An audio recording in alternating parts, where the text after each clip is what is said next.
जो मुसलमान है, अंसारी है, मलिक है और तमाम जो है जातियों में बटा हुआ मुस्लिम समाज है, उनको भी जो सरकारी नौकरी मिल जाती थी, वो नौकरियां जब खत्म हो जाएगी सरकारी तो उनको भी नौकरी में कोई अवसर नहीं।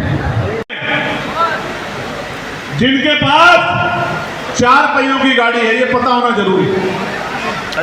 जिनके पास 2 पहियों की गाड़ी है, जिनके पास 6 पहियों की गाड़ी है, जिनके पास 10 पहियों की गाड़ी है, ऐसे कितने लोग हैं जिनके पास बस है? ऐसे कितने लोग हैं जिनके पास ट्रेन? ऐसे कितने लोग हैं जिनके पास जहाज है? ऐसे कितने लोग हैं जिनके पास हेलीकॉप्टर? ऐसे कितने लोग हैं जिनके पास पानी वाले जहाज? ये जानना जरूरी। ऐसे कितने लोग हैं जिनके पास हजारों बीघे जमीन? ऐसे कितने लोग हैं जिनके पास सैकड़ों बीघे जमीन है? ऐसे कितने लोग हैं जिनके पास 1 गज जमीन नहीं? ऐसे कितने लोग हैं जिनके पास रहने के लिए घर नहीं? ऐसे कितने लोग हैं जो फुटपाथ पे सोते हैं? ऐसे कितने लोग हैं जिनके पास खाने को भोजन नहीं? ऐसे कितने लोग हैं जिनके पास सरकारी नौकरी? ऐसे कितने लोग हैं जिन पे प्राइवेट नौकरी? ऐसे कितने लोग हैं जिन पे बड़ी बड़ी कंपनियां? ऐसे कितने लोग हैं जो मीडिया में?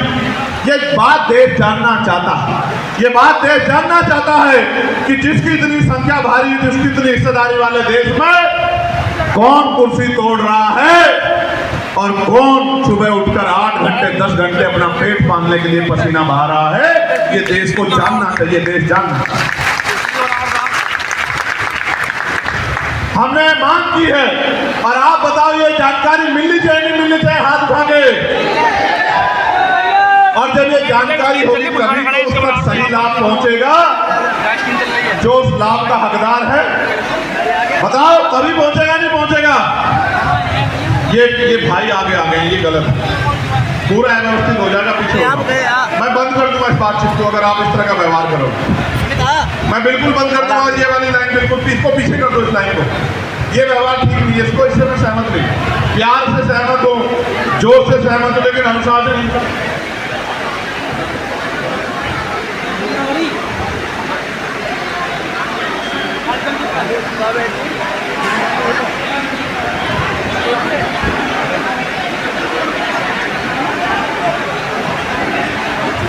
पीछे हो जाओ, थोड़े सो पूरा प्रोग्राम खराब कर दे रहे हो आप चंद लोग। और मैं देखो फिर ये समझो कि मैं फिर इस बात को अच्छे से नहीं मानूंगा, अच्छी बात नहीं मानूंगा अगर आप ऐसा करोगे। अगर गर्मी से इतना भय लग रहा है तो फिर आप आके घुसे क्यों आगे? पीछे रहते हैं। ये वो लोग हैं जो बाद में आए, क्योंकि जो पहले आ गए तो बैठ गया था बेचारा। ये वो लोग हैं जबरदस्ती जोरा मारी करके आगे घुस गए। हाँ पीछे हो जाओ, इसी में भलाई। थोड़े से पीछे हो जाओ, थोड़े पीछे हो जाओ, थोड़े से पीछे हो जाओ। मैं ही कह रहा हूं, कोई और कहेगा तो अच्छा नहीं है। पीछे हो जाओ, पीछे हो जाओ, थोड़े से पीछे हो जाओ। बहुत अच्छे, बहुत अच्छे, बहुत बढ़िया। ये बेटे आप पूरा खराब डिस्टर्ब मत करो बीच में। ये पुलिस के लोग अगर जोरा मारी करके पीछे हटाएंगे मुझे अच्छा नहीं लगेगा, बिल्कुल मुझे अच्छा नहीं लगेगा। आपको कोई इस तरह का व्यवहार करेगा, इससे खुद ही हो जाओ। सम्मानित साथियों, आप मेरी बात पे गौर करो। क्या आप चाहते हैं आर्थिक आंकड़े जारी हों? चाहते नहीं चाहते? बहुत अच्छी बात। एक बड़ा जो इस देश में एक खेल चल रहा है, तमाम सरकारी नौकरियों को धीरे धीरे करके प्राइवेट किया जा रहा है। प्राइवेट किया जा रहा है तमाम सरकारी नौकरियों को। क्यों किया जा रहा है आप समझो। ऐसा नहीं कि प्राइवेट सेक्टर के जरिए सुविधा देनी है, इसलिए प्राइवेट किया जा रहा है कि प्राइवेट नौकरी अस्थायी नहीं है, उसमें कोई गारंटी नहीं है। सरकारी में गारंटी है।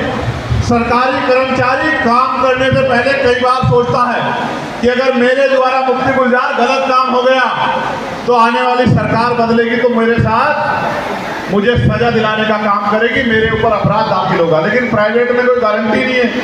कोई कितना बड़ा अपराध करा दो, कोई कितना बड़ा घोटाला करा दो, फिर उसको निकाल दो, वो निकल के अपना चला जाकर कोई जवाब नहीं छोड़ेगी।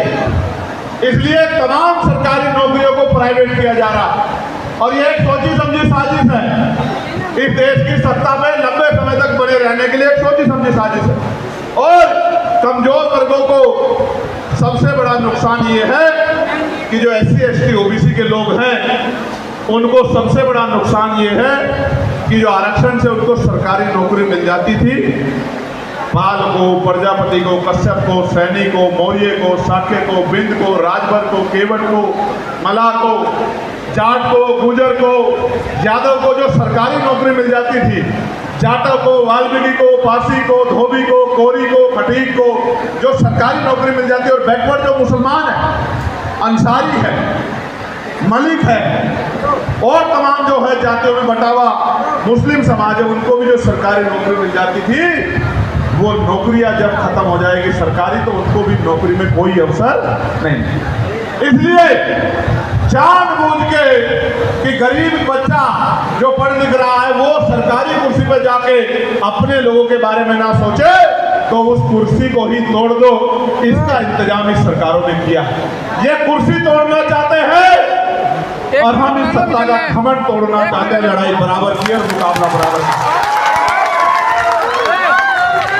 इसलिए लगातार संविधान पे हमले हो रहे हैं और मैं इस मंच से कहना चाहता हूं, आंसू मत निकालना, घबराना मत। ऐ मेरे कमजोर समाज के लोगों, ना आंसू बहाना ना घबराना, बस साथ खड़े रहना। इस गुंडागर्दी का इलाज भी 2027 में करके रहेंगे। मेरी बात को सम्मानित साथियों, मैंने पार्लियामेंट में मैं बिल लेके आया, प्राइवेट मेंबर बिल, कि प्राइवेट सेक्टर में रिजर्वेशन होना चाहिए। आप सरकारी नौकरी खत्म कर रहे हो, लेकिन हमें SC ST OBC के लोगों की चिंता। अब SC ST OBC को नहीं मिलता सिर्फ आरक्षण, अब सामान्य जाति के लोगों को भी आर्थिक आधार पे 10% आरक्षण मिलता है।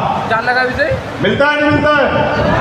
मिलता है नहीं मिलता है? तो हमने बिल लेके आए कि प्राइवेट सेक्टर में भी आरक्षण का लाभ इन वर्गों को मिलना चाहिए। अब आप समझो, जब मैंने मांग उठाई तो एक बड़े नेताजी ने मुझसे कहा कि प्राइवेट सेक्टर में जनता का क्या अधिकार बैठता है, तो मैंने उनको समझाया कि प्राइवेट सेक्टर बनता कैसे है। आप भी जान लो कैसे बनता है प्राइवेट सेक्टर। ये जो बड़ी बड़ी कंपनियां देखते हो, बड़े बड़े उद्योग, ये उद्योग कैसे तैयार होते हैं, मैं इसका उदाहरण बताता हूँ नया। बिहार में बिहार सरकार ने लगभग 1080-150 एकड़ जमीन अडानी जी को 1 रुपया लीज पे दी। कितने रुपए लीज पे? कितने रुपए लीज पे? और उस जमीन में 3 लाख पेड़ तो आम के, लीची के और फलदार वृक्ष खड़े हुए। कितने पेड़ खड़े हुए हैं? 3 लाख पेड़ तो खड़े हुए हैं। ये बात उदाहरण के तौर पे बता रहा हूं। और सुनो, कोई भी उद्योग लगता है तो कोड़ियों के भाव सरकार उनको लीज पर जमीन देती है, एक बात। दूसरी, उद्योग लगाने